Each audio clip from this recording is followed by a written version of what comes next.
It's morning here in Austin, Texas, and I'd like to say thank you for joining me today as you have continued to reach out to me with messages and email on all kinds of different platforms.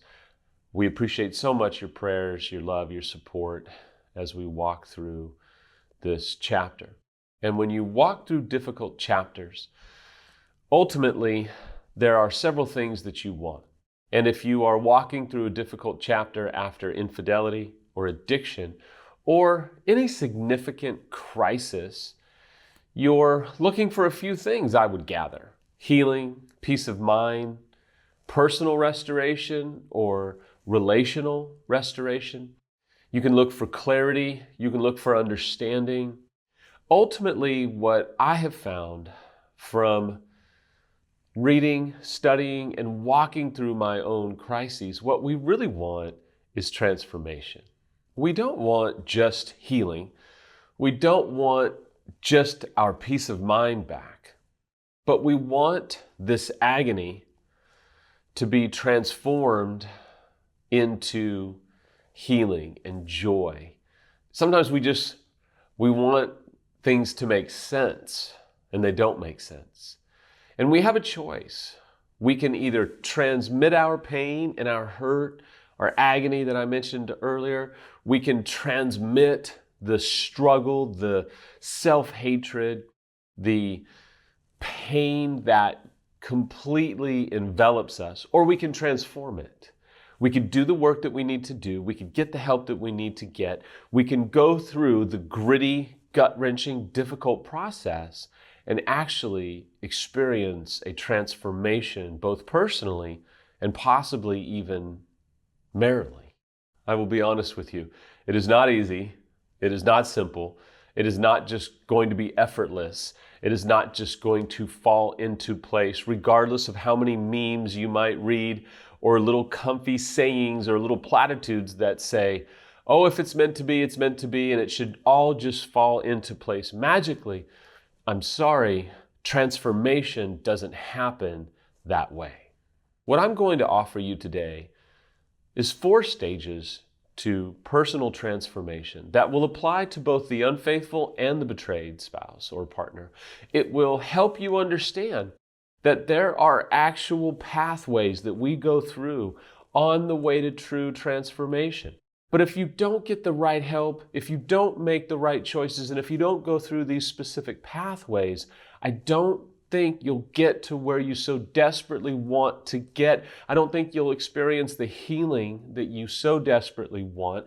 I don't know that you'll be able to keep your head above water from the bitterness and the anger, the resentment, and just the raw pain and collateral damage that we experience. Pathway 1 is called waking up. For the unfaithful, this is easy to describe. There's a waking up to the fact of what our choices have done to our significant other.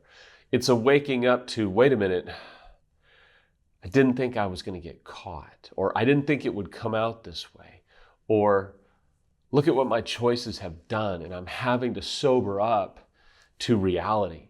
Waking up is this understanding of, hey, I've been in a fog. Maybe it has been an affair fog. Maybe it's a fog of just deliriousness where you're like, man, I have been so under it that I'm finally starting to see I am unhealthy and I need to get healthy. And if you are a faith person, you start to realize my union with God or whatever deity you subscribe to is having to be repaired. If you don't come from faith, there's an awareness that says, I'm waking up to the fact that I've got to heal myself. I've got to be whole, and I'm not whole. And I haven't been able to understand why I've been doing what I've been doing, but I'm waking up to the fact that I need help. I need the right help, and I need to take action if I'm going to heal. For the betrayed, it looks a little bit different. And I'm sure if you're a betrayed, you wake up to the reality of, you know what? This is my life. I've had enough mornings now that the nightmare won't end. And I keep waking up to the pain and the hurt and the trauma. So you know what? I'm going to embrace what is. I'm going to accept the life that I have, even though I don't want it, didn't necessarily ask for it, certainly maybe don't feel like you deserve it, but at the end of the day, there's a point where you wake up and say, okay, I will accept where I am at. I will sober up to the reality that has been handed to me that I don't want, but I can't run from any longer. And so I will accept this. I will wake up to what has come to my doorstep. And that very seamlessly transitions into the second stage, which is the stage of standing up. Whether you're unfaithful or betrayed, there comes a point where you have to begin to stand up to the trauma, the pain, and the hurt. I say it this way, that sometimes there's metaphors that help, and maybe you're at a point where it's time to stand up and actually fight back. Fight back against the pain and the hurt and the trauma and the abuse that maybe is going on inside.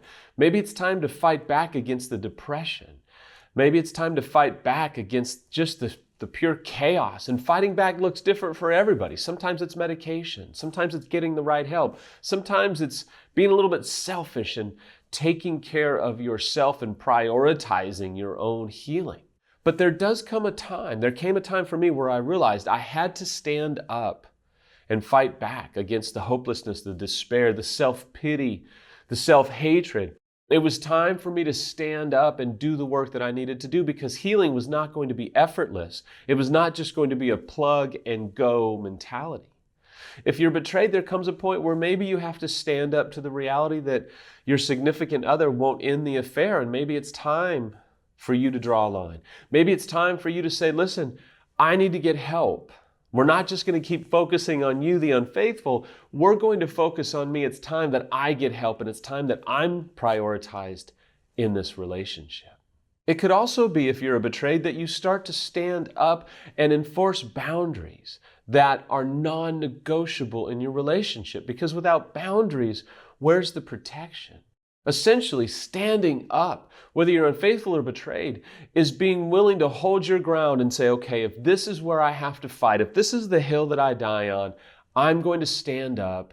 I'm going to fight for my own healing and fight for my own repair work. And if it's possible, fight for your relationship. Do the work that you need to do so that you don't continue to remain a punching bag against the hopelessness and the despair and just the weaponry that seems to come against you when you're trying to heal. We think, man, it should be easy.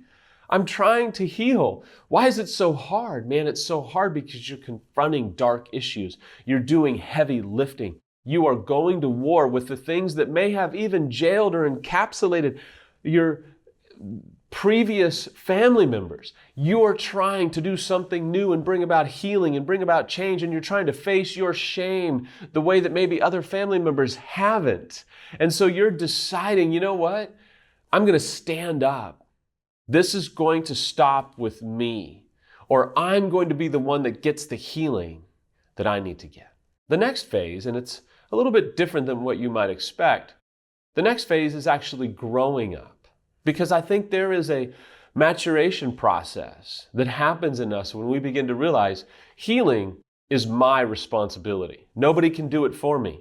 I'm not even going to ask anybody to do it for me, and I'm not going to ask my significant other to carry more of a load than they should, because they can't carry my load, my trauma, my pain, my hurt, my addiction. My issues are my issues. They can help me, they can support me, but you know what? It's on me. And when we are in the stage that requires us to grow up, we come to certain truths that we have to embrace. Those truths require us to evolve, to grow. You know, the responses that maybe we had when we were in our 20s, or maybe even our 30s, are not going to be appropriate when we are later on in life trying to heal. Maybe your partner is wanting you to grow and your ability to handle stress or anxiety or pain. Or if you're unfaithful, maybe your partner's wanting you to grow up and handle the consequences that are coming your way because of the decisions that you've made. If you're betrayed, maybe it's time to grow up and say, you know what, I can't escape. I can't hide. I can't live in denial of what's happened to me. I have to embrace it, stand my ground, and evolve and heal. Growing up also requires that we embrace some principles that we may not really love. One of those is a principle that I read last night. Eric Fromm, in the book The Art of Loving, says this, and I thought it was phenomenally stated. He said, love and labor are inseparable. One does not labor for something one does not love, and one does not love something that has not required labor. You see, they are inseparable. That which we love requires labor. And one will hardly labor for something they do not love. They are joined together. And part of growing up is embracing labor, embracing the fact that healing requires work, intentionality, and labor. You cannot get away from that. These little platitudes that say, oh, it shouldn't be this hard. Why? Who said that? You're trying to restore one of the most significant relationships of your entire life with your significant other, or the relationship with yourself. It's going to be hard. It's going to be laborious at times, but it is worth every single minute, every single tear, every single exhausting night. It is worth it for you to be healed, or your relationship to be mended, for you to experience restoration. It will be laborious. It will be gut-wrenching. It will push you to the brink of the end of yourself, and it will absolutely be worth it, I promise you. The fourth and final stage is the stage called showing up. Whether you're a few months into disclosure, or maybe even a few decades, the reality is, if you want to have a relationship that has meaning and value, that provides fulfillment for both of you, if you want healing of any kind, you'll never get away from the need to show up. If you can't show up for your partner, they're going to continue to feel alienated, rejected, and abandoned. If you can't show up for yourself, you're going to remain unhealed. You're going to remain stuck. You're going to continue running from those things which are probably so intimidating and overwhelming and exhausting.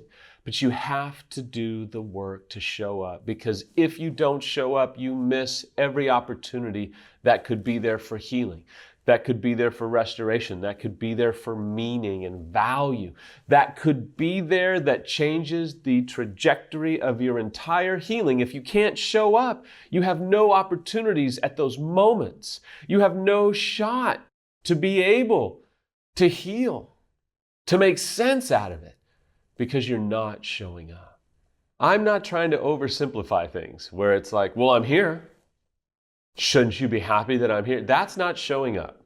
Showing up speaks to you meeting with your significant other saying, listen, I'm here. I'm willing to do whatever it takes. I don't know what the answers are. I don't know what it's going to cost emotionally, mentally, financially. I don't know, but you know what? I'm here. I'm in this. I'm all in, ready to be a part of both your process and my process. I'm going to continue showing up every day. We're in the biggest battle of our life. We're in the biggest struggle we've ever been through, possibly. I'm not done showing up. I'm going to show up for you. I'm going to show up for me. I'm going to show up for my family, because you know what? They need me. I need me. And this is my job. Whether I'm a man or a woman, unfaithful or betrayed, it is your job to show up for yourself. And if you come from faith, the Lord says not to. If you don't come from faith, until you feel like the relationship is done, it is your job to show up. And let's face it, if you don't show up, how do you know what can happen? If you don't show up, how do you know what breakthrough could be there? Well, Sam, I've shown up so many times, it's never going to change. Okay, I get it. So are you now showing up for yourself in the next season of your life where you're on your own? Are you showing up for yourself, doing the work that you need to do? Doing the work that you know you've ran from to heal? If you're an unfaithful spouse, you can be faced with the reality that, you know what, Sam, I keep showing up and it just gets harder, it gets more difficult. He or she is never happy. I just don't know what to do. I'm going to be honest with you. Keep showing up until either yourself or God tells you to stop, and give it all you have. because maybe you're waking up. Maybe you're standing up. Maybe you're growing up and you don't want to, but you know that you need to. But you can't grow up if you don't show up. You can't control what they do, but you can sure control what you do. And you want to be able to look back. And my final thought for you today, my friends, is you want to be able to look back and say, you know what? I showed up time and time again. Time and time again. I couldn't control the choices that they made. I could control the choices that I made. I wasn't perfect, but I never quit showing up. I don't know where you're at today. I don't know what you're being faced with. I hope, I pray that you would show up first for yourself, for your own mental health, for your own well-being, for your own future. And if you're still in a relationship, I hope, I pray, I plead with you to show up for them. They need you. They want you. They may not know how to express it or say it, but they need you to show up, and you need you to show up for you. I hope that you can go forward today with a little bit more courage, a little bit more grit, a little bit more insight on how to not just keep transmitting your pain, but experience the biggest, most significant transformation you may have ever known as an individual.